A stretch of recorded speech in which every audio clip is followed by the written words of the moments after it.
Chapter 12. What about the electric chair? Tuesday, January 8th, 1935. The next morning seems just like normal, with Natalie watching the sunrise and then asking for lemon cake, and my mom telling her she's a silly sweet pea and she can't have it.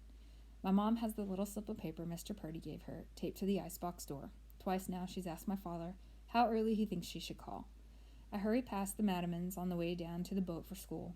The fog's in and everything is gray. The foghorns bellow deep notes, first one end of the island, then the other.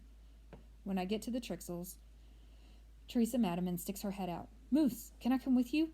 "To school?" I ask. "Don't you have kindergarten at the Cacone's apartment?" Teresa ducks her head back inside. "Janet, I'm sorry, I have to go to school with Moose today," I hear her yell. Janet is B. Trixel's daughter. She's the same age as Teresa, but that is the one and only similarity they have. "Mommy," Janet whines, "Teresa's escaping again." "Teresa, you can't go out. I told your mommy I'd look after you. You know that," I hear B. Trixel call. "Ugh," Teresa groans. "When is my mom getting back from the hospital? Having a baby couldn't possibly take this long. Do you think she went shopping?" "Teresa," B. Trixel calls. "Come get me as soon as you get home," Teresa hisses and ducks back inside. When I get down to the Frank M. Cokes, Piper is there waiting for me. I've been so caught up with Natalie I forgot all about Piper's project. I wonder how long before she brings it up. "Boys first," she says. For a second I hesitate, wondering if she has the gangplank booby-trapped. "You know, Moose, I owe you an apology." She clatters across the gangplank behind me. For what?" I ask, thinking of at least 300 things she could be apologizing for. "I shouldn't have made you meet with my dad. I was just worried about your sister, is all. But now that she's safely off the island..." What do I say to this? She's got to know Nat's back. My father told everyone when we didn't show up for the party at the officers' club, right? "Oh," I say. "Oh, do you accept my apology or not?" "I accept your apology." "Okay," Piper says, "and I just want to explain something else too. Helping me with the laundry isn't against the warden's rules." Here it comes. "Oh, really?" I say. "You bet," she says. "All right, let's ask your dad if it's okay," I say. "Do you ask permission to put on your underwear every morning?" "Oh, I'm just pointing out." "I know exactly what you're pointing out, but no one here sticks to those stupid rules. You're the only one, Moose Flanagan." I shrug. "And besides, you'll be going back on your word. You told my dad you'd help me. You promised." "Why should I help you? You treat me like something stuck to the bottom of your shoe." She smiles her most charming smile. "I'll be nice now." "No, you won't." "Well, for a little while anyway." I laugh. It sneaks out the corner of my mouth before I can stop it. She laughs too. An icy wind blows her hair off her shoulders and bites through my sweater. "Let's go inside," she says. The boat pitches in the wake of a big ferry. I walk as if I've just learned how. Grasping the side of the door, I get myself inside the cabin where it's warm and steamy like hot chocolate. Piper's cheeks and the tip of her nose are rosy. Her long hair is blown every which way. The cabin is empty except for 2 guards and a scrawny little man in a suit. The scrawny man is handcuffed to one of the guards. The hair on the back of my neck stands up. "Oh, that's just Weasel on his way to court," Piper says. "Oh, what for?" "Another appeal, probably. He's one of those convicts that knows as much about the law as the lawyers do. They call them jailhouse lawyers.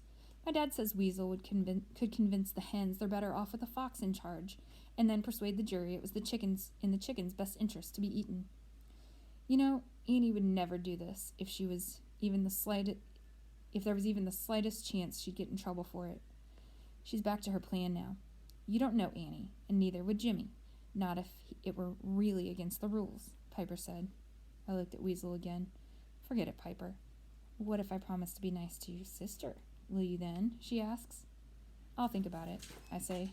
"Well, think fast, because I'm doing it today." "You'll be nice to Natalie, no matter what?" "Promise, swear to God," she says.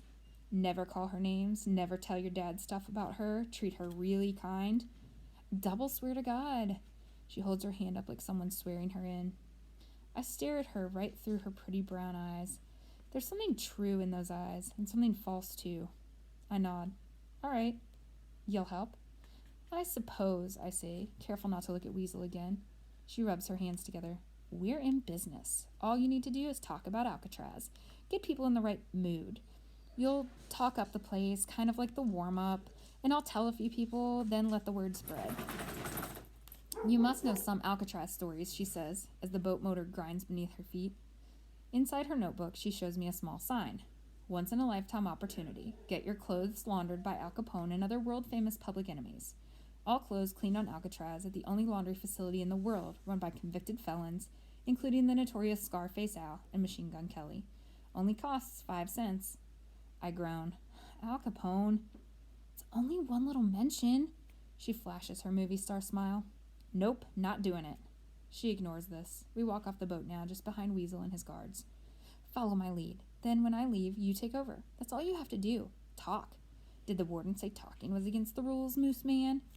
Talking about Capone is. Fine, don't talk about him then. He's not the only convict we have, you know. Jeepers. In Miss Bimp's class, Piper moves into action. She motions me to the back of the room, where history books are stacked waist high, and a bunch of kids are copying answers for last night's homework. My head says don't follow her, but my feet walk back there. It's been a hard week, don't you think, Moose? Piper says to me so loud she clearly means to be overheard. Did you see that shiv? Well, what's a shiv? The girl asks. It's a dagger made of old silverware or carved out of a pot handle. The cons use them to stab each other or kill our dads, Piper says, though she barely looks at the girl, as if relaying this information is not her aim at all. I guess they found it in a library book, Piper says. Pages carved out in a knife shape. How did they find it? Do you know, Moose? I shrug. He knows, he just doesn't want to tell. Piper glares at me, then slips away. So what happened? The girl demands. Somebody got stabbed, I guess, I say. What's the inside of the cell house look like? The fat kid asks. I've never been in there, I say, but my dad says the cells are like cages. Each one has a toilet, a sink, a bed, and a man. What about the electric chair? Anybody seen that? A girl wants to know. We don't have one, I answer.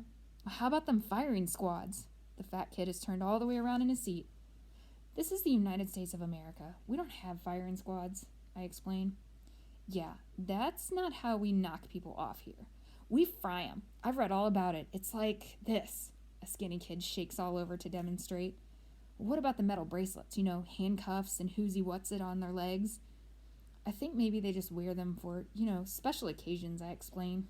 Out of the corner of my eye, I see Piper talking to Dell. If he goes for this, everyone else will too. So what happened? Scout asks. With the shiv in the library book. The girl seems proud of herself for knowing the word now. Like I said, somebody sliced up a guy, maybe killed him. I have no idea what I'm talking about. That's the thing about the cell house library, I say. It's a high-risk operation. Really? A girl asks. Books are overdue, I explain. They lock you up. They have a special cell for it. Overdue library book cell. If it's more than 10 days overdue, they put you in the hole. Solitary confinement.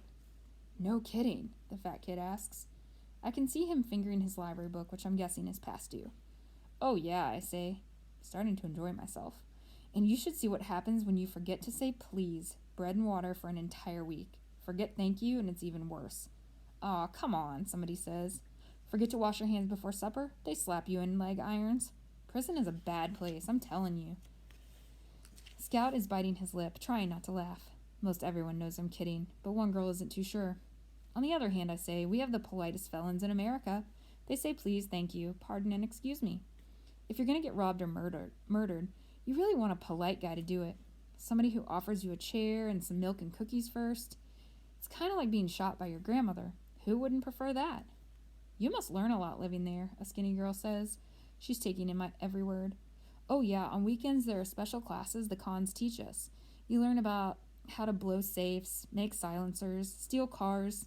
Thieves' school, we called it. Homework's tough, though. Ever try to get a dead body in a rumble seat? Everyone laughs. They all know I'm kidding now. Then the bell rings, thank God, because I'm out of stories. I look around and see Dell has disappeared. He comes back a few minutes later with his sweater on, but nothing but his bare skin underneath. He rolls up his shirt up and hands it to Piper, who is busy talking to Scout, sign in hand. When we are all settled in our seats, Miss Bimp starts rattling on about the importance of good posture and how no cultivated lady or gentleman would dream of slumping during oral reports, the way certain members of this class are doing. She's just getting warmed up when the notes start appearing. How about tomorrow? One pencil-rolled scrap of paper asks. No, only today, Piper writes back in her back-slanted cursive. How much for socks? Another says. 2 cents, Piper writes back. Will my blouse come back bloody? My mom will kill me if I ruin my blouse. No. Can you advance me a nickel? No. Please? The note comes back again, this time written in pencil-grinding capital letters. No, Piper scribbles mercilessly. When class ends, 2 lines form outside the bathrooms. One by one, Miss Bimp's students come out, sweaters over bare chests, shoes with no socks, jumpers with no shirts beneath. I watch from a distance as they hand Piper their clothes and their money. Please, Piper, I can't take off my dress. Can I bring something tomorrow? Penelope begs Piper. Sorry, Piper explains. She rolls her lips together and shakes her head. Our arrangement simply won't allow that kind of flexibility. She looks really sorry, though, too, as if she would change the rules in a second if only she could. The girl marches off to the bathroom and returns, slip in hand. Can't do it. Too, personal, Piper tells the girl whose face is now as red as her hair. At the end of the day, I see 2 8th-grade guys walking home bare-chested, shivering in the gray, foggy afternoon. Piper limited her sales to the 7th-grade class, but probably they had a friend in the 7th grade who sent their clothes in. I'll bet Piper got twice as many 8th-grade kids this way. I have to admit, Piper's pretty smart, but she's going to get in trouble for this. I just know it.